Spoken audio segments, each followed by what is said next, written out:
Meaning and concept of microfinance. लघु वित्तको अर्थ तथा धारणा। लघु वित्त माइक्रोफाइनेन्स। लघुलाई अङ्ग्रेजीमा माइक्रो र वित्तलाई फाइनेन्स भनिन्छ। लघुको अर्थ मानिसद्वारा सञ्चालन गरिने सानो सूक्ष्म सेवा तथा व्यवसायलाई बुझिन्छ। यो वस्तु तथा सेवाहरूको विनिमयसँग सम्बन्धित हुन्छ। वित्तको अर्थ धन प्राप्त गर्नु अर्थात् सङ्कलन, कोषलाई उत्पादनशील क्षेत्रमा सदुपयोग अर्थात् प्रयोग गर्नु हो। लघु वित्त शब्द लघु र वित्त दुई शब्दको समासबाट बनिएको हो। नेपाली बृहत् शब्दकोश अनुसार लघु भनेको धेरै श्रमसाधनले पनि स्थापित तथा स्वचालित गर्न सकिने उद्योग, सानो खाले व्यवसाय भनिएको छ भने वित्तलाई धनमाल, जायजथा, सम्पत्ति, अर्थ, ऐश्वर्य भनी परिभाषित गरिएको छ। लघु वित्त भनेको थोरै श्रम साधनले पनि स्थापित तथा सञ्चालित गर्न सकिने उद्योग तथा व्यवसाय गर्न प्रयोग हुने रकम हो भन्ने बुझ्न सकिन्छ।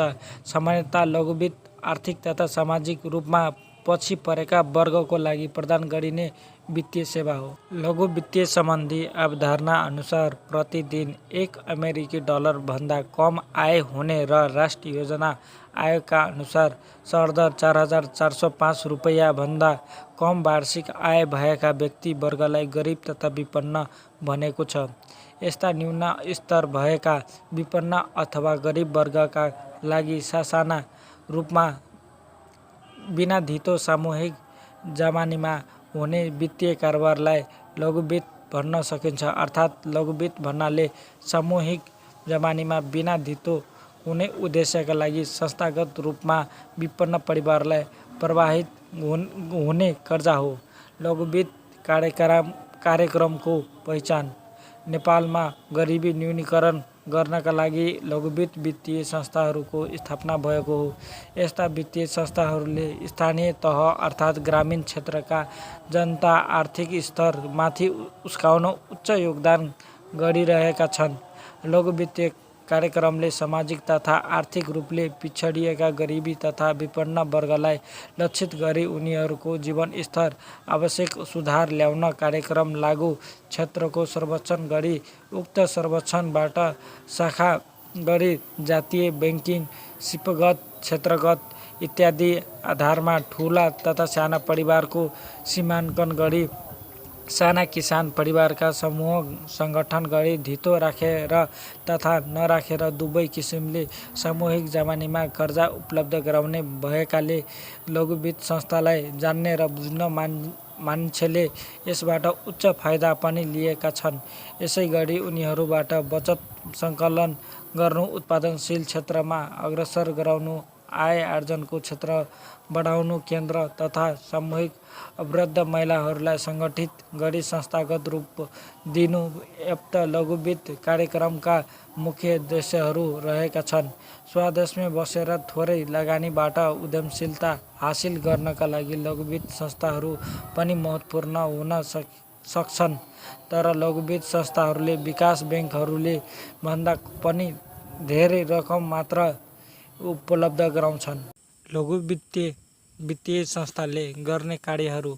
लघु वित्त कार्यक्रम गरिबी निवारणको चुनौतीपूर्ण दायित्व बोकेको ग्रामीण विकास ब्याङ्क वित्तीय प्रणालीको प्रतिरूप कार्यक्रम रिपब्लिकेसन प्रोग्राम हो।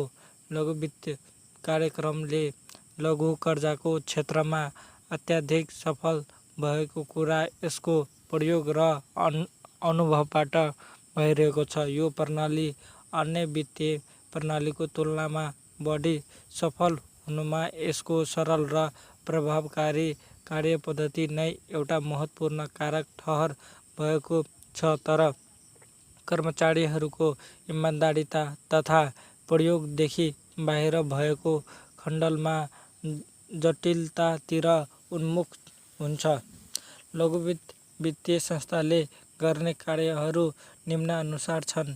सर्वप्रथम, राष्ट्र ब्याङ्कले तोकिएको सीमाभित्र रही ब्याज वा बिना ब्याजमा निरपेक्ष स्वीकार गर्ने तथा त्यस्तो निरपेक्षको भुक्तानी दिने, तोकिएको सीमा बमोजिम कर्जा प्रदान गर्ने, न्यून आय भएका व्यक्तिको आर्थिक स्थितिमा सुधार हुने खालका लघु व्यवसाय गर्ने, राष्ट्र बैंकले तोकिदिएको अवधिसम्म नियमित बचत गरी तोकिएको बचत कायम राखेका समूह वा समूहका सदस्यलाई लघु व्यवसाय सञ्चालन गर्न कुनै चल अचल सम्पत्ति सुरक्षण वा जमानत लिई वा नलिई लघु कर्जा दिने, कुनै सङ्घ संस्था आदिबाट ऋण वा अनुदान लिनु अघि राष्ट्र बैंकको स्वीकृति लिनु आवश्यक भएकोले सो प्रक्रिया पुरा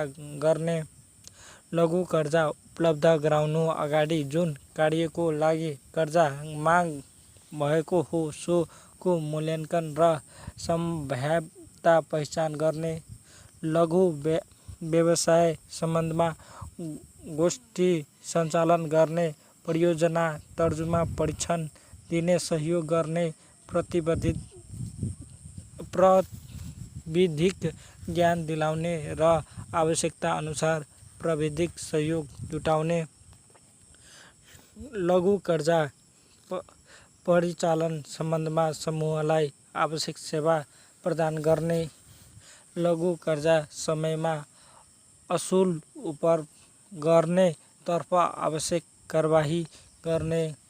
लघु कर्जाको उचित उपयोग भए नभएको सम्बन्धमा अनुगमन गर्ने र उचित प्रयोग नदेखिएमा आवश्यक निर्देशन दिने आदि।